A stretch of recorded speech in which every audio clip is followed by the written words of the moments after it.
Maths foundation class में आप सभी का स्वागत है। आज मैं क्लास स्टूडेंट्स के क्लास 12 के उन स्टूडेंट्स के लिए फिजिक्स का लेक्चर स्टार्ट कर रहा हूं जो 2026 में या तो स्टेट बोर्ड या सेंट्रल बोर्ड का एग्जाम्स लिखने वाले हैं। मैं आपको इस क्लास में क्लास 12 के स्टेट बोर्ड और सेंट्रल बोर्ड का कंप्लीट सॉल्यूशन प्रोवाइड करूंगा। अभी हमारा जो सीरीज चल रहा है वो लेक्चर्स का चलेगा, तो आज ये पहला क्लास है और मैं आपको लेक्चर्स स्टार्ट कर रहा हूं। तो आइए हम लोग स्टार्ट करते हैं। क्लास 12 में जब आप फिजिक्स में जाएंगे तो सबसे पहला यूनिट यह इलेक्ट्रोस्टैटिक्स के नाम से जाना जाता है। हम लोग इलेक्ट्रोस्टैटिक्स को समझने की कोशिश करेंगे कि ये इलेक्ट्रोस्टैटिक्स होता क्या है। अगर आप इलेक्ट्रोस्टैटिक्स वर्ड का विश्लेषण करेंगे, इसकी एनालिसिस करेंगे, तो आपको समझ में आएगा कि ये वर्ड दो वर्ड का कॉम्बिनेशन है। इसमें एक वर्ड जो कि इलेक्ट्रो कहलाता है और जिसका शाब्दिक अर्थ होता है चार्ज, और दूसरा वर्ड जो है वो स्टैटिक्स है जिसके मतलब होता है रेस्ट, रुका हुआ, स्टेशनरी। तो इलेक्ट्रोस्टैटिक्स के मतलब हो जाएगा चार्ज एट रेस्ट। तो इलेक्ट्रोस्टैटिक्स का शाब्दिक अर्थ, लिटरली मीनिंग जो होता है, इसके मतलब होगा चार्ज एट रेस्ट। लेकिन इसका कॉम्प्रिहेंसिव मीनिंग, फिजिक्स में इसका क्या मीनिंग होगा वो समझते हैं। आइए इसको समझने के लिए हम लोग थोड़ा आगे की बात करते हैं। आप पहले से जानते हैं कि चार्ज दो तरह का होता है, एक को पॉजिटिव चार्ज कहा जाता है और दूसरे को नेगेटिव चार्ज कहा जाता है। जब आप दो पॉजिटिव चार्ज को करीब लाते हैं तो इन दो चार्ज के बीच में एक फोर्स ऑफ रिपल्सन काम करता है। मतलब ये चार्ज इस चार्ज को इधर रिपेल करेगा और ये चार्ज इस चार्ज को इधर रिपेल करेगा। सिमिलरली अगर आप दो नेगेटिव चार्ज को करीब लाते हैं तो इन दो नेगेटिव चार्ज के बीच में भी रिपल्सन होगा। ये चार्ज इस चार्ज को इधर रिपेल करेगा और ये चार्ज इस चार्ज को इधर रिपेल करेगा। मतलब अगर दोनों का दोनों पॉजिटिव है तो रिपल्सन, दोनों का दोनों नेगेटिव है तो भी रिपल्सन। अगर एक पॉजिटिव हो जाए और दूसरा नेगेटिव हो जाए तो दोनों चार्ज एक दूसरे को अपनी ओर आकर्षित करता है। इसे अट्रैक्शन कहा जाता है। इसका मतलब यह हुआ कि दो चार्ज के बीच में या तो अट्रैक्शन या रिपल्सन का फोर्स काम करेगा। इस अट्रैक्शन या रिपल्सन के फोर्स को कहा जाता है electrostatic force. The force of attraction और repulsion between any two charges when they are at rest is called electrostatic force। तो इन दो चार्ज के बीच लगने वाला जो फोर्स है वो फोर्स इलेक्ट्रोस्टैटिक फोर्स कहलाता है। तो पहला जो फिजिकल मीनिंग आया है, फिजिकल टर्म आया, उसका नाम है इलेक्ट्रोस्टैटिक फोर्स। आइए दूसरा चीज देखते हैं। जब आप स्पेस में कहीं पर कोई चार्ज रखते हैं तो ये चार्ज एक इलेक्ट्रिकल इन्वायरमेंट पैदा करता है और ये इलेक्ट्रिकल इन्वायरमेंट इस चार्ज के चारों ओर महसूस किया जा सकता है। जहां तक आप इस चार्ज का इलेक्ट्रिकल इन्वायरमेंट महसूस कर सकते हैं उस स्पेस को कहा जाता है इलेक्ट्रिक फील्ड। Electric field. अगर आप 1 कूलम का एक चार्ज रखे हुए हैं, इस 1 कूलम के चार्ज को यूनिट पॉजिटिव चार्ज कहा जाता है। अगर इस 1 कूलम के चार्ज को इस इलेक्ट्रिक फील्ड में डालते हैं तो इस 1 कूलम के चार्ज की एनर्जी या तो इंक्रीज कर जाएगी या डिक्रीज कर जाएगी। तो 1 कूलम चार्ज की एनर्जी जितने अमाउंट से इंक्रीज कर जाएगी या जितने अमाउंट से डिक्रीज कर जाएगी, इस चीज को कहा जाता है इलेक्ट्रिक पोटेंशियल। तो यहां पर तीन शब्द हो गए, electrostatic force, electric field and electric potential. Physics के जिस ब्रांच में इन तीन चीजों के बारे में स्टडी करते हैं इसी का नाम है electrostatics. The branch of physics that deals with study of electrostatic force, electric field and electric potential due to stationary charge is called electrostatics. मैं समझता हूं कि आपको याद हो गया होगा। क्या बोल रहे हैं फिर से? The branch of physics that deals with study of electrostatic force, electric field and electric potential due to stationary charge is called electrostatics। तो आइए एक बार हम इसका डेफिनेशन आपको दिखा रहे हैं।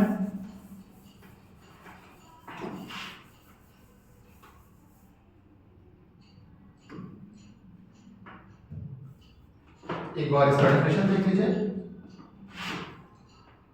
Electrostatics, the branch of physics that deals with study of electrostatic force, electric field and electric potential due to a stationary charge is called electrostatics। तो मैं समझता हूं कि इलेक्ट्रोस्टैटिक्स का मीनिंग, कॉम्प्रिहेंसिव मीनिंग और लिटरली मीनिंग दोनों आपको clear हो गया।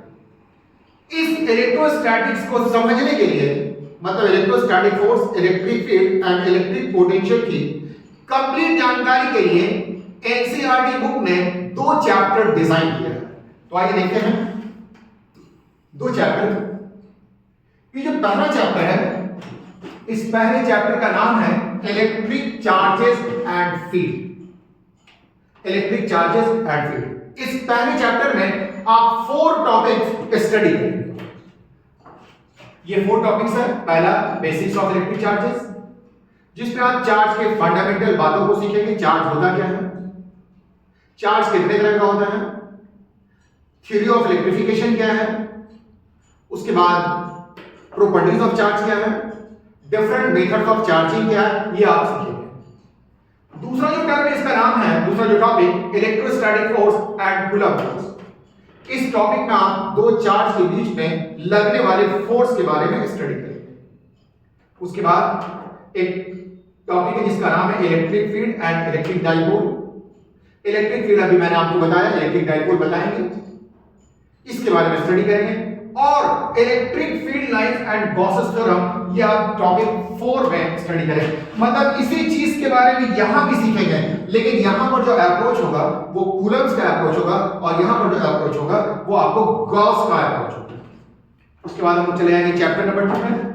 चैप्टर नंबर 2 का नाम है इलेक्ट्रिक पोटेंशियल एंड कैपेसिटेंस। जैसा कि आप देख रहे हैं, ये वाला टॉपिक, ये चैप्टर 2 टॉपिक पे बेस्ड है। पहले टॉपिक का नाम होगा इलेक्ट्रिक पोटेंशियल और दूसरे टॉपिक का नाम होगा कैपेसिटेंस। तो हम लोग एक कॉम्प्रिहेंसिव स्टडी करेंगे, कहीं भी आपको कोई क्वेश्चन इसमें नहीं छूटेगा अगर आप कंसंट्रेट होकर हमारे लेक्चर्स को सुन रहे हैं। तो आइए हम लोग स्टार्ट करते हैं फर्स्ट टॉपिक से, जिस टॉपिक का नाम है basics of electric charges. Basics of electric charges. इसमें सबसे पहले हम लोग बात करेंगे इलेक्ट्रिक चार्ज के बारे में। अगर हम लोग इलेक्ट्रिक चार्ज की बात करें तो इलेक्ट्रिक चार्ज ये प्रॉपर्टी है। ये किसकी प्रॉपर्टी है? ये इलेक्ट्रॉन की प्रॉपर्टी है एंड प्रोटॉन की प्रॉपर्टी है। इलेक्ट्रिक चार्ज ये इलेक्ट्रॉन एंड प्रोटॉन की प्रॉपर्टी है।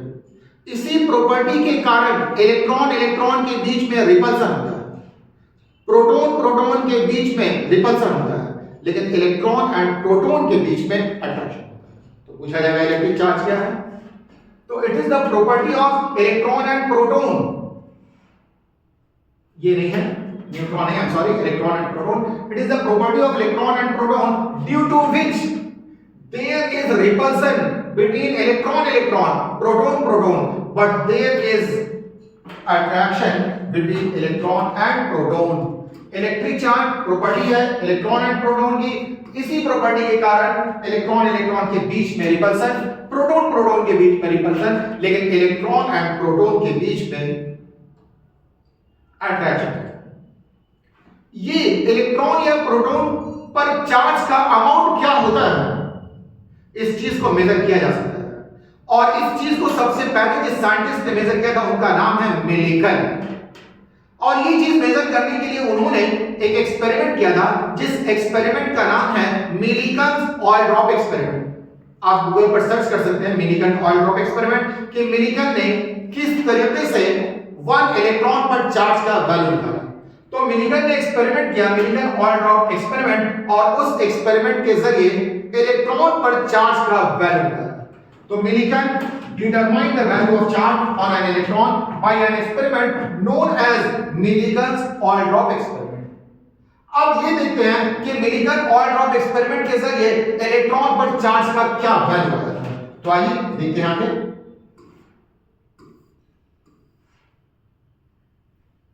मिलिकन ने सजेस्ट किया कि चार्ज ऑन 1 इलेक्ट्रॉन पर चार्ज का जो वैल्यू होता है ना, वो 1.6 into 10 to the power -90 coulomb होता है।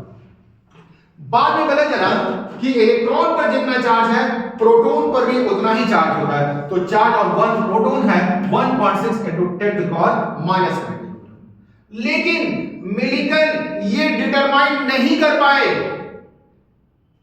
कि इलेक्ट्रॉन और प्रोटॉन पर जो चार्ज होता है उसका नेचर सेम होता है या अलग होता है। बाद में एक साइंटिस्ट है जिनका नाम है बेंजामिन फ्रैंकलिन। बेंजामिन फ्रैंकलिन ने इलेक्ट्रॉन और प्रोटॉन के चार्ज को बारी-बारी से स्टडी किया और ये देखा कि इन दोनों चार्ज का जो नेचर है वो बिल्कुल एक दूसरे के विपरीत है, एक दूसरे के ऑपोजिट नेचर का चार्ज है।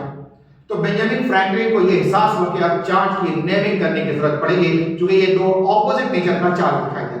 तो बेंजामिन फ्रैंकलिन ने इलेक्ट्रॉन के चार्ज का नाम नेगेटिव चार्ज रखा और प्रोटॉन के चार्ज का नाम रख दिया पॉजिटिव चार्ज। मतलब जिस भी बॉडी पर इलेक्ट्रॉन के नेचर का चार्ज होगा वो नेगेटिव चार्ज माना जाएगा और जिस भी बॉडी पर प्रोटॉन के नेचर का चार्ज होगा ये पॉजिटिव चार्ज माना जाएगा। तो उस दिन से चार्ज ऑन वन इलेक्ट्रॉन हो गया -1.6 into 10 to the power -19 coulomb और चार्ज ऑन वन प्रोटॉन हो गया +1.6 into 10 to the power -20।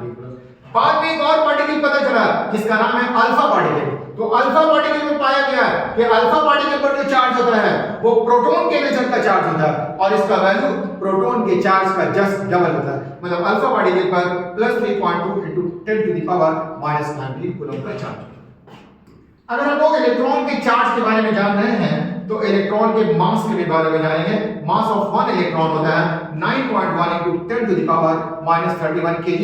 हम लोगों को प्रॉब्लम सॉल्व करने में इसकी जरूरत पड़ेगी। आइए आगे चलते हैं। अगर इलेक्ट्रॉन का मास हम लोगों ने पता कर लिया है तो हम लोग प्रोटॉन का भी मास पता कर लेते हैं। मास ऑफ वन प्रोटॉन होता है 1.672 into 10 to the -27 kg और मास ऑफ वन न्यूट्रॉन होता है 1.674 into 10 to the power -27 kg। इसका मतलब हुआ कि न्यूट्रॉन प्रोटॉन से थोड़ा हेवियर होता है। तो अभी हम लोगों ने देख लिया वन इलेक्ट्रॉन पर चार्ज का value -1.6 into 10 to the -19 coulomb, one proton पर चार्ज का value +1.6 into 10 to the -19 coulomb, one alpha particle पर चार्ज का value +3.2 into 10 to the -19 coulomb, one electron का मास 9.1 into 10 to the -31 kg, one proton का मास 1.62 into 10 to the -27 kg, mass of one neutron है 1.67 into 10 to the -27 kg। आइए next हम लोग बात करते हैं पोलैरिटी ऑफ चार्ज के बारे में। अभी मैंने आपको बताया कि चार्ज दो तरह का होता है, एक पॉजिटिव चार्ज होता है और दूसरा नेगेटिव चार्ज होता है। तो वो प्रॉपर्टी जो दो तरह के चार्ज के बीच में डिफरेंशिएट करती है, डिस्टिंग्विश करती है, इस प्रॉपर्टी को कहा जाता है polarity of charge. The property that differentiates two types of charges is called polarity of charge. आइए आगे देखते हैं यूनिट ऑफ चार्ज के बारे में। चार्ज करने के लिए हम लोगों को दो यूनिट पढ़ना है। एक यूनिट एसआई यूनिट कहलाता है, चार्ज का एसआई यूनिट कूलम होता है। दूसरा यूनिट सीजीएस यूनिट कहलाता है, चार्ज का सीजीएस यूनिट होता है स्टैट कूलम। वन कूलम में 3 into 10 to the 9 stat coulomb पाए जाते हैं। उसके अलावा भी चार्ज का यूनिट है, एक यूनिट EMU कहलाता है। EMU का मतलब होता है इलेक्ट्रोमैग्नेटिक यूनिट और दूसरा होता है ESU मतलब इलेक्ट्रोस्टैटिक यूनिट। तो इस तरह से चार्ज का आप देख रहे हैं दो यूनिट EMU और ESU दो एक्स्ट्रा यूनिट्स हैं। आइए आगे चलते हैं। कुछ चार्ज के और छोटे-छोटे वैल्यूज होते हैं, जैसे मैंने लिखा 1 pc, तो P के मतलब होता है पिको और C के मतलब होता है कूलम। 1 पिको कूलम, पिको का मतलब होता है 10 to the power -12, तो ये 1 into 10 -12 कूलम हो जाएगा। उसके बाद है 1 nc, n के मतलब होता है नैनो, तो 1 नैनो कूलम ये हो जाएगा 1 into 10 -9 कूलम। इसी तरह से 1 μc, mu stand for micro, ये होता है 1 into 10 -6 कूलम। 1 mc मतलब 1 मिली कूलम, ये होगा 1 into 10 -3 कूलम। इस तरह से ये चार्ज का छोटा यूनिट है। आइए नोट 2 में देखते हैं charge is a scalar physical quantity. आप जानते हैं फिजिकल क्वांटिटीज को दो हिस्सों में डिवाइड किया गया, वेक्टर में और स्केलर में। तो चार्ज जो है स्केलर फिजिकल क्वांटिटीज है। तो आज का जो लेक्चर था यही तक के लिए था, आज ये समाप्ति है। अगले लेक्चर्स में हम आपको आगे बताएंगे, तब तक के लिए इजाजत दें। Thank you.